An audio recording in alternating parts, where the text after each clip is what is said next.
When a black CEO is forced out her first-class seat to accommodate a white passenger, the airline has no idea who she is or what's about to happen.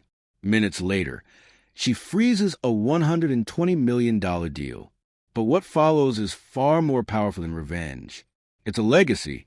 You're not going to believe what happened to Camille Rhodes.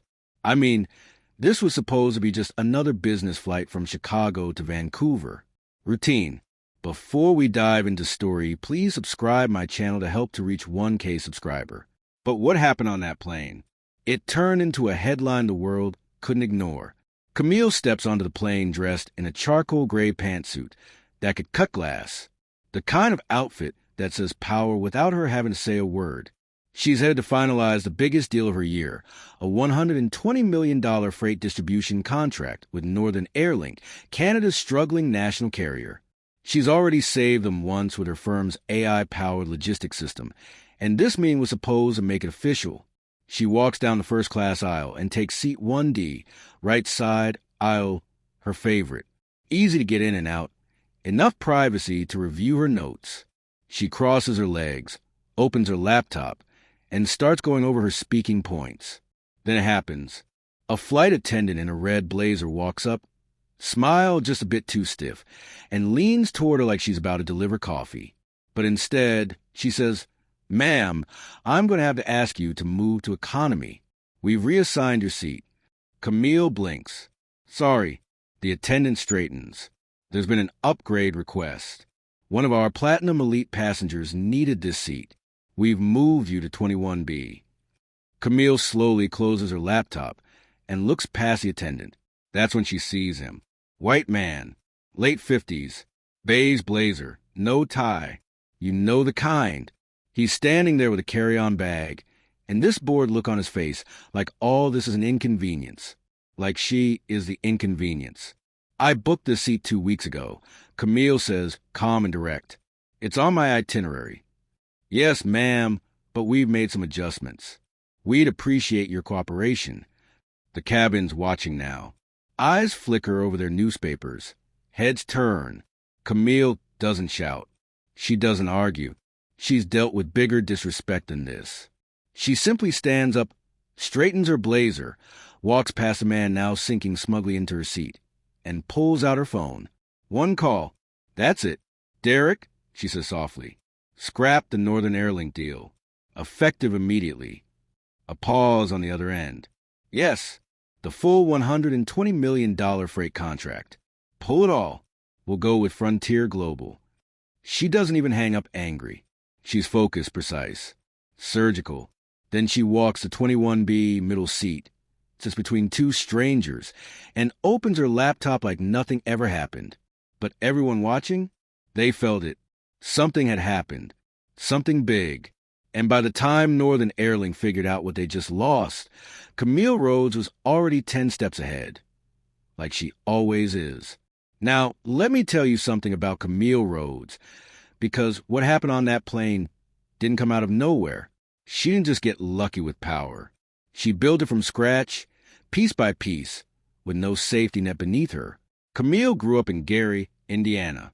Not the fancy side either. The kind of place where buses don't run on time and nobody expects you to leave. Her mother worked nights at a textile mill. Her father walked out before she turned 6. But Camille, she had this fire in her, like she was born allergic to limits. She didn't talk much in school, but when she did, people listened. Teachers called her too intense. That's how they say ambitious, when it makes them uncomfortable. By 17, she was juggling 2 jobs and still managed to graduate valedictorian. Got a scholarship to Northwestern, then another to Oxford. By 25, she built her first logistics algorithm and pitched it to a trucking firm that laughed her out the room. They're bankrupt now, by the way. Fast forward a decade, and Camille's name sits on the top floor of Rhodes Mobility Systems, one of the most disruptive logistics and freight tech firms in the Northern Hemisphere. You name a supply chain issue, her team's probably solved it. Lost cargo? Real-time AI tracking. Delayed goods? Predictive weather routing. She's not just playing the game, she's rewriting the whole map. But still, even with the awards and interviews and corporate magazines with her face on the cover, People like that flight attendant don't see her. Not really. They see a black woman in a nice suit and think assistant. In turn, guess, anything but boss. That's what burned most about that morning on the plane. It wasn't the seat. It was the assumption. Because here's the thing. Camille hadn't just been flying to Vancouver. She was flying in to rescue Northern Airlink. Their entire cargo division was a mess. Outdated routes, endless delays, lost millions. Camille's firm was about to inject AI, automation, and data flow solutions into their entire operation. She'd already done a successful test phase in Calgary. The deal was set for signing. $120 million. That's why she chose first class. Not for the champagne, for the space, for the dignity of sitting where her work, her mind, had earned her the right to be. But the airline couldn't see that. And now she made a call that would echo louder than any corporate press release. She wasn't just pulling a deal. She was pulling back the curtain, showing the world what happens when power wears a different face than people expect. And she wasn't finished yet, not by a long shot. You know what the hardest part of Camille's success was? It wasn't the tech. It wasn't funding or even the cutthroat competitors trying to copy her models. It was walking into boardrooms filled with men who only looked up from their phones when she started speaking, because they hadn't expected her. Camille had learned early on that brilliance didn't always open doors. Sometimes it just made people suspicious. She'd sit across from investors who would say things like, "Wow, you really know your stuff," as if they were surprised the words coming out of her mouth were hers. She'd had to correct people who assumed she was someone's assistant or worse, a diversity hire. And yet, every time, she answered with results. That's how she got the Northern Airlink deal in the first place. 6 months before that humiliating flight, Northern Airlink had been one bad quarter away from shutting down its entire freight arm. The pandemic had broken their supply chains, and they couldn't rebuild. Camille had stepped in with a bold proposal. Scrap the outdated legacy systems and let Rhodes Mobility redesign it from the ground up. The old-school executives had resisted her at first. One of them, Harold Deakins, even said in the meeting, "Can you show us who's actually building the tech? I assume you're more on the leadership side." Camille had smiled and opened her laptop. "Every line of this model," she said, "was written by me. Feel free to ask any question you like. I'm the architect and the builder." He didn't say much after that. Within a month, her pilot program in Calgary had turned a profit.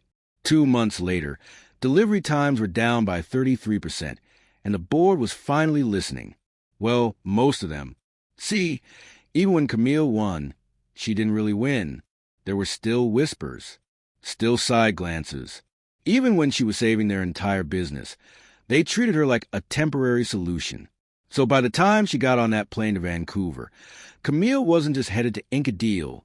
She was going to make them acknowledge her, all of her, not just the brains they needed, but the woman they tried to overlook. And then they had the audacity to strip her seat, to push her back to row 21 like she was an inconvenience. They didn't know she was the only reason their company hadn't collapsed already. They didn't know she was one phone call away from ending them. But they were about to find out. And this time, she wasn't going to explain herself to anyone. You know what really pushed Camille over the edge? It wasn't just the flight attendant. It was him, the man in 1D. See, after she gave up her seat and made that quiet call to Derek, she didn't storm off or throw a tantrum. Camille walked to the back with her dignity in full armor. But when she turned to glance one last time at 1D, her seat, he was already sitting down, legs stretched out, flipping casually through a glossy magazine. Didn't even look at her. No thank you, no apology, nothing. Just a smug tilt ahead, like he belonged there more than she ever could. And that was the moment she decided Northern Airlink wasn't just losing a deal. They were going to learn a lesson. Because that man, his name was Owen Barrett, by the way, wasn't just some random passenger. He was a minor shareholder. Not on the board, but close enough to it to be dangerous. The kind of guy who shows up to strategy meetings late and still demands the biggest voice in the room. Camille had seen him before. Once, at a preliminary dinner, when they first discussed a partnership. He hadn't spoken to her then either. Barely made eye contact. Referred to her firm as the diversity consultants under his breath. So, of course, it made sense now. The flight crew hadn't just decided to bump her. Someone had asked for it, pulled some strings. A platinum elite, right? That's what they'd said. Guess who held that status? Owen. He'd requested 1D last minute, and without hesitation, they'd pushed Camille out. Because even after all the work she had done, after saving their profits, optimizing their routes, securing their international freight permits, he still saw her as expendable. You think that stung? Of course it did. But Camille didn't let it break her. She let it focus her. As she sat in 21B, laptop open on her tray table, she started drafting a press memo. Not a rant, not a public outrage post. A polished, corporate-level announcement. Something like, Rhodes Mobility Systems announces the withdrawal of all ongoing projects and future partnerships with Northern Airlink, effective immediately. She didn't need to shout. She had data, contracts, leverage, and by the time that plane landed in Vancouver, she had 3 rival airlines, bigger, more modern, and far more respectful, already in her inbox, asking for meetings. Because word travels fast in aviation, and a woman like Camille, when she moves, the entire industry shifts. By the time Camille's plane touched down in Vancouver, the email had already been sent. It wasn't flashy. No bold headlines, no all caps. Just a simple 2-paragraph statement from Rhodes Mobility Systems. Straightforward, elegant, deadly, effective immediately. RMS will terminate all partnership agreements and licensing rights granted to Northern Airlink. Our team remains committed to excellence, and we reserve the right to collaborate only with organizations that uphold integrity, equity, and professionalism in every facet of service. That was it. But when you're a logistics company carrying the backbone of an airline's new freight system, termination isn't just a word. It's a power outage. By the time Camille stepped off the plane, quiet, alone, and still composed in that tailored gray suit, her inbox had already started buzzing. Not with apologies. Not yet. Just panic. Northern Airlink's chief operations officer called 5 times. Left voicemails, texts, emails. One even said, Camille, there's got to be a misunderstanding. Please, let's discuss before we escalate this. Escalate? They didn't even know the half of it. The system RMS had built for them wasn't just a plug-and-play platform. It was a living, breathing ecosystem that integrated route efficiency, temperature-sensitive cargo paths, customs pre-clearance, all customized by Camille's team. And now, gone. Freight routes in and out of Halifax froze. Tracking codes stopped syncing. Real-time cargo dashboards went dark mid-transit. Drivers didn't know where to go. Customs flagged shipments. Deliveries to hospitals, grocery chains, and retailers were delayed. Some were lost. Northern Airlink was grounded in all the ways that mattered. And here's the wild part. They still didn't get it. The board scrambled behind closed doors, tried to figure out how to smooth this over. They thought money would fix it. They thought a statement or some PR spin might control the damage. What they didn't know, what they couldn't understand, was that this wasn't just about a seat. This was about a culture, a pattern, a woman who had built an empire from concrete floors and long nights, and had reached a point where she didn't have to ask for respect. She could take it away. And she just had. By that evening, Camille was seated in the lounge at a downtown Vancouver hotel, warm lighting, glass of club soda in her hand, fielding calls from 2 competing airline CEOs who had seen the headlines and knew exactly who she was. Ms. Rhodes, one said, voice tight with respect. We've been following your work for some time. I'd love to invite you to New York to discuss a partnership, full transparency, full support. Camille sipped her drink and smiled. She didn't need a seat. She had the whole flight path. 2 days later, Camille got the call. Northern Airlink CEO Marjorie Finnegan wanted a meeting, not virtual, in person, at the airline's glass tower headquarters in downtown Toronto. Funny, Camille thought. Now they wanted to see her face. She didn't agree right away.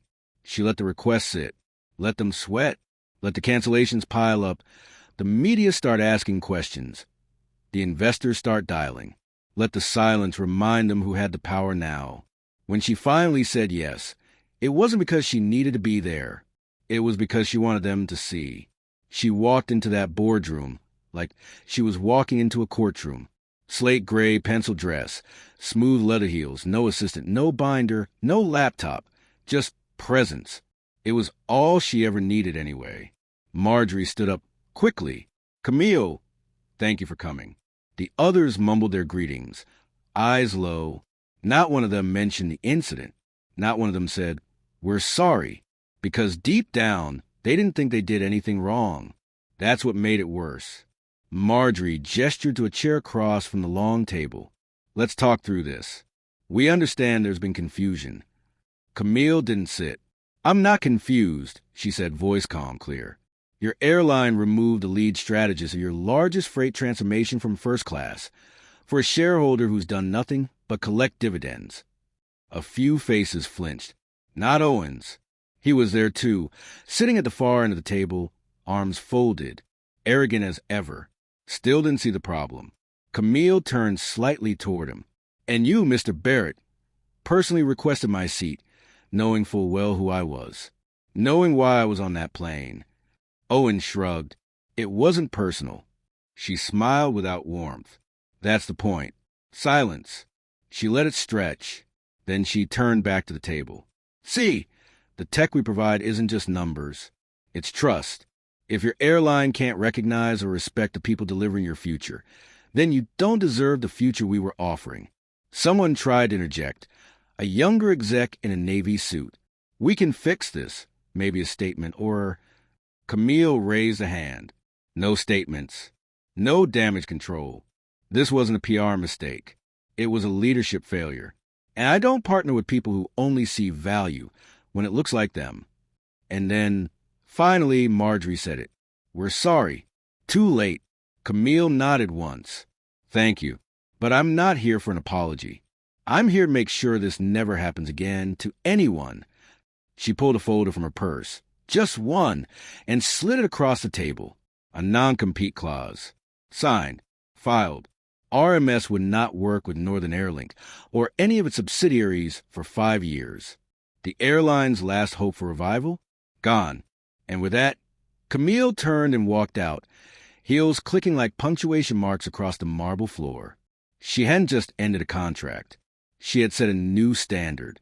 You ever see someone get silenced and then come back so loud the whole world hears it? That was Camille Rhodes after she walked out of Northern Airlink's boardroom. By the next morning, her story was everywhere, not just in business journals or niche tech blogs. No, this hit the front page of the Globe and Mail, ran a feature in The Guardian, and exploded across social media like wildfire. People weren't just sharing what happened. They were furious. Black CEO removed from first class for white male passenger. Airline loses $120 million deal within 48 hours. That headline went viral in 7 countries. But it wasn't just the money that stunned people. It was the quiet power she used. No shouting, no threats. She didn't need to argue her worth. She just withdrew it. Think about that for a second. In a world where women like Camille are so often told to be grateful, stay humble, or wait their turn, she turned the entire airline industry on its head with a phone call and a walk down the aisle. People started tweeting things like, "Camille Rhodes didn't raise her voice. She raised the bar. This is what executive-level power really looks like. She didn't burn bridges. She built her own damn runway." A movement started brewing right then and there. Hashtags popped up. Hashtag respect black excellence. Hashtag Camille Standard. Hashtag seat with her. And you better believe other companies noticed. Camille's inbox wasn't just full of apologies now. It was offers. International shipping firms. Aerospace startups. 2 major airlines in Europe. Even a luxury train line in Japan asked to license her tech. But Camille didn't jump. She took her time. She watched who stood up, not just for her, but for their own employees. She paid attention to who issued statements in support, who restructured their executive training, who quietly added new anti-bias protocols into their travel policies. And she remembered who stayed silent. See, this wasn't just about revenge. It was about rewriting the script, about making sure the next black woman who walked onto a plane, into a meeting, into a negotiation, wasn't mistaken for anything less than what she was. A leader, a builder, so people started calling her the Rosa Parks of first class. But she shut that down quick. "Don't compare me to a woman who moved mountains," Camille said in an interview. "Compare me to the system that still needs mountains moved." By the end of that week, Camille was invited to speak at Harvard Business School, the United Nations Economic Forum, and a panel on aviation ethics. She didn't go to all of them, but the message was clear. She didn't need anyone's seat anymore. She had taken flight. You know how sometimes, just when you feel like you've won, life hands you something that makes you question what it was all for? That moment came for Camille a week after the airline incident. She was back in Montreal, in her penthouse apartment overlooking the river, finally allowing herself a night off. No boardrooms, no press, just her in an old box tucked in the back of her closet. She hadn't opened that box in years. It was full of things from her early days, before Rhodes Mobility, before any startup ever knew her name. Faded journals, a cracked laptop, a photograph of her mother smiling in front of the school bus she used to drive. And under all that, a letter, still sealed. It was addressed to her. The handwriting was crooked, like it had been written slowly with pain. She recognized it instantly. It was from her high school principal, Mr. Denley, the man who told her she was too loud, too ambitious, and not college material. The same man who refused to write her a recommendation for university because he didn't think schools like McGill needed more charity cases. So why the letter? Camille sat down, hard in her throat, and opened it. "Camille, you won't believe this, but I followed your story. I've seen your name in the news. I want to say I was wrong, but more than that, I want to tell you something I never told anyone. When you were 17, a recruiter from a scholarship foundation called the school. They asked about you. I told them no. I told them not to bother. Not because you weren't brilliant, but because I did want someone like you to make it. You scared me. You were smarter than most of the teachers, fiercer than most of the men in that building. And I was ashamed of how much I wanted to hold you back. I don't know if this letter will ever reach you, but if it does, I hope you forgive me. And I hope you know you were always meant to fly." Camille read it once, then again. Then she sat in silence, the hum of the city pressing against the windows like static. She didn't cry. She didn't rage. She just whispered to the empty room, "That's why I never stop." Because it had never been just about the seat on that flight, or the contract, or the money. It was about every door she had to kick open, every no that had tried to bury her, every person like Mr. Denley who had bet against her and would live to see her soar. She folded the letter gently, placed it back in the box, and wrote one line on a sticky note she stuck to the lid. "This is why I build." Camille wasn't supposed to stop that day. She had 20 minutes between two meetings, a driver waiting outside, and a phone full of pending contracts. But when she stepped into the lobby of her downtown Montreal office, she noticed a young woman sitting near the reception desk, clutching a thin folder and looking like the world had chewed her up and spit her back out. Camille paused. The girl couldn't have been more than 21.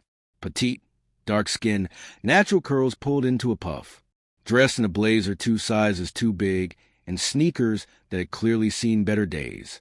Something about her reminded Camille of herself. 20 years ago, when she walked into her first job interview with a fire inside her and nothing in her wallet but a prepaid bus pass. Camille turned to her assistant. "Give me a minute." She walked over and sat down beside the girl. "You waiting for someone?" she asked, voice gentle. The girl looked up, startled, eyes wide. Yeah. Yes, ma'am. I applied for the tech internship. They said to wait here." Camille smiled. "What's your name?" Amira Powell." "Nice to meet you. Amira. I'm Camille." Amira blinked. "Rhodes? Like Camille Rhodes." Camille laughed softly. "That's the one." The girl nearly dropped her folder. Oh my God, I watched your TED Talk last year about freight logistics and future-proof systems. You're the reason I applied." Camille's smile softened. "That's good to hear." She glanced down at Amira's folder, worn edges, corner bent, just like the one Camille had carried into her first pitch years ago. "You know," Camille said, "I wasn't supposed to be here today. Meetings got shuffled, but something told me to come in early. Maybe it was for you." Amira bit her lip, eyes shining now. "I'm just trying to get someone to believe in me. I've got ideas, but no experience. No one calls me back." Camille nodded slowly. "That was me. Exactly me. But you know what I learned? People don't invest in you because you're ready. They invest because you refuse to stop showing up." She stood and held out her hand. "Walk with me." And just like that, Amira rose. She didn't realize it then, but she was walking into the start of her future. Not because of luck or charity, but because Camille remembered what it felt like to be unseen. That day, Camille sat in on Amira's interview personally. She asked tough questions, challenged her logic, pushed her thinking, and when it was done, she stood up, shook her hand, and said, "You're hired." Because sometimes the greatest power isn't in freezing million-dollar deals. It's in opening doors. 3 weeks into her internship, Amira was already making waves. She didn't do it by being loud or trying to prove herself every 5 minutes. She did it with precision, with questions no one else dared to ask. Camille had seen smart interns before, but Amira had something else, a kind of fierce curiosity that refused to settle for, "That's just how we do it." The moment everything shifted came on a Thursday morning, deep inside the Rhodes Mobility Systems Innovation Lab. Amira had been shadowing the freight optimization team, watching how algorithms calculated cost-efficient routes across North America, using live weather data, customs timelines, and predictive maintenance inputs. Most interns were too intimidated to even comment. But not Amira. She stood quietly by the glass whiteboard, marker in hand, then turned to Camille, who'd stepped in to observe that morning, and asked, "Why do we prioritize corporate clients over humanitarian ones in our route selection matrix?" Camille blinked. The room went still. It wasn't a hostile question. It wasn't naive. It was sharp, data-informed, precise, and it cut straight through a truth Camille had once asked herself, but hadn't revisited in years. Before Rhodes Mobility went global, Camille had dreamed of using logistics to get emergency supplies to disaster zones, to cut red tape in refugee food deliveries, to make tech serve more than just shareholders. But then came funding rounds. Then came pressure. Then came deals like the one with Northern Airlink. And somewhere along the line, the humanitarian model became a section in the quarterly report, not the mission. Camille didn't answer right away. Instead, she turned to her director of operations. How many hours would it take to retool a submodel for dual priority routing? The man frowned. 2, maybe 3 days. She nodded, then looked back at Amira. "You're right. We built a brilliant machine, but we forgot why we built it." Amira's eyes widened. "I didn't mean to call anyone out." Camille smiled. "You didn't call us out. You called us forward." That afternoon, Camille called an executive meeting and proposed a Rhodes Dual Priority Initiative, a restructuring that will allow 20% of RMS's logistical bandwidth to be redirected, in real time, toward humanitarian crises, flood zones, hospitals in collapse, food deserts. Some board members protested. Camille didn't blink. "I've walked away from $120 million because of who I am," she said. "I won't lose my why just to protect a profit margin." By sunset, the vote passed. And Amira? She got a corner seat in the strategy team. Not as a mascot, not as a token, but as a spark. Camille looked at her that night in the glass-walled conference room and said, "This company used to run on vision. You reminded us to keep our eyes open." And just like that, the girl who walked in hoping someone would believe in her became the woman, helping to realign the soul of a billion-dollar company. Success, Camille had learned, didn't silence enemies. It multiplied them. 2 weeks after announcing the Rhodes Dual Priority Initiative, the backlash hit, quietly at first. Anonymous leaks started trickling into finance blogs and investor forums. Whispers about unstable direction, risky leadership, and improving interns making policy.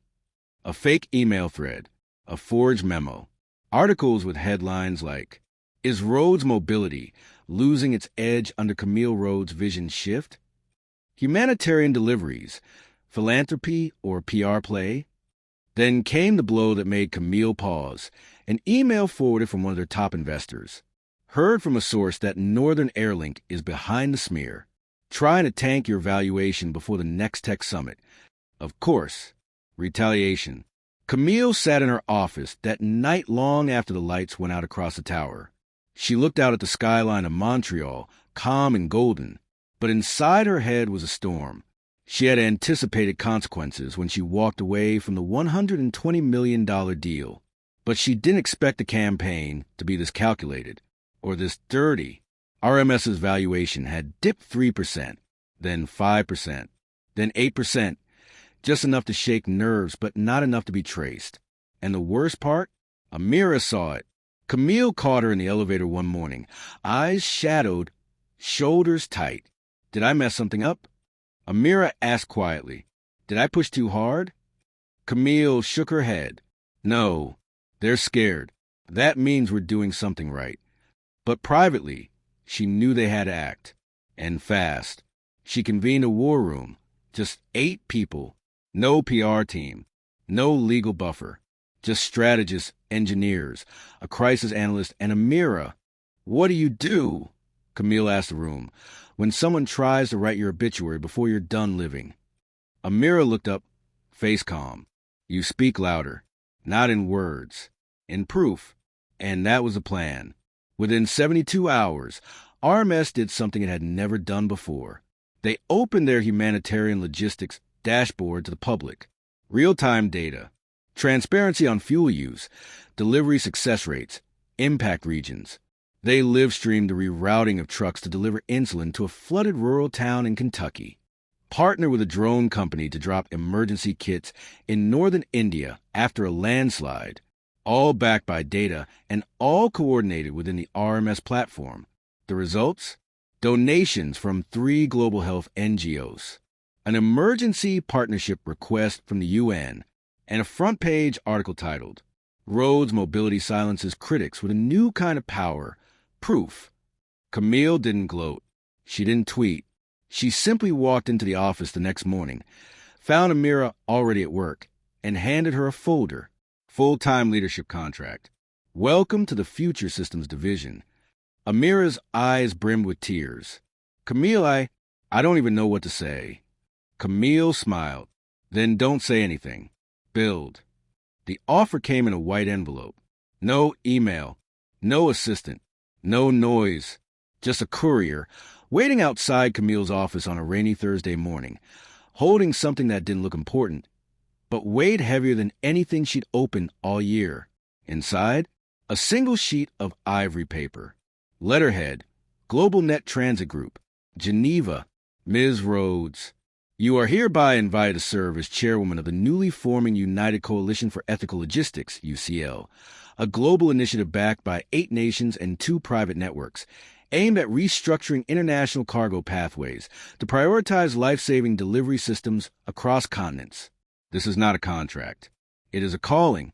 The position will require relocation, partial divestment from Rhodes Mobility, and suspension of all private consulting engagements. We understand the magnitude of this ask. We also understand your history. We believe this work needs a leader who's already walked away from power once. The world needs you, Camille. She reread it twice, 3 times. Then she stood at the tall window in her office, watching the rain trail down the glass like 1,000 tiny crossroads. Letting go of RMS would mean handing over the company she built from a rusted-out laptop and a $400 grant, the team she shaped, the system she architected, the intern she just promoted into a future she never had. But it would also mean creating a global framework that could reroute vaccine shipments in war zones, stabilize famine aid delivery, prevent entire cities from going without water when borders locked down. It would be stepping into the one thing she always dreamed of, changing not just one company, but the way the world moves. Amira knocked on the door softly. Camille turned. "Come in." She handed Amira the letter, watched her read it, eyes scanning fast, then slow. When Amira looked up, her voice was barely above a whisper. "You're really thinking about this?" Camille nodded. "It's bigger than me now." Amira was quiet for a long time. Then she smiled. "Then you've already made your decision." That night, Camille walked the quiet halls of RMS one last time. The office smelled like coffee and whiteboards, the hum of invention, the breath of everything she'd birthed into being. She left a letter on her desk, addressed to the staff. "I didn't build roads mobility to last forever. I built it so people like me and you could finally take the wheel. Now it's time I step out of the driver's seat. Keep building, keep questioning, keep rerouting the world. Love and velocity." Camille. The next morning, headlines read, "Camille Rhodes accepts Global Coalition Chair, leaves billion-dollar empire to redefine humanitarian logistics." But that's not what mattered to Camille. What mattered was a girl in rural Uganda who would now receive asthma medication by drone, the family in Jakarta who'd no longer wait 3 weeks for clean water, the 10-year-old girl watching her on the news, whispering to her screen, "That's going to be me someday." Because in the end, Camille didn't just freeze a $120 million deal. She unthawed an entire system and taught the world that real power isn't about staying in the seat. It's knowing when to give it to someone else.